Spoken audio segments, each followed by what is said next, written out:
No, and I think it's really, the subtle point here is that we keep talking about, Trump and MAGA and, this is an unconstrained presidency that doesn't hear no.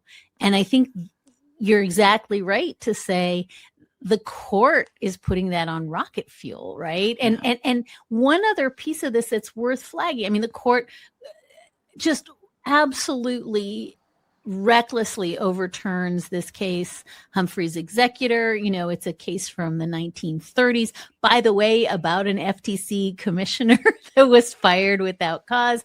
The court said you can't. The court just wipes that off the books today with no real regard for the fact that this is longstanding precedent. And I think this is the other piece of it. It essentially says, it's we're not just overturning precedent.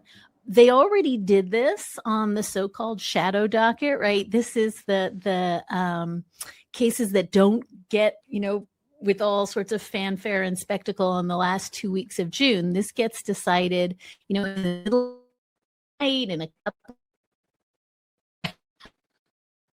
The court just decided it in an emergency posture. So in the very strangest sense, the court doesn't just overturn this case, Humphrey's executor. It's emphatically no, the president doesn't have the power to do this, but the court more or less looks back and says, oh, we already kind of did this in secret. And so what makes the language of coup really, really salient here for me is that this is the court doing the one thing it has to do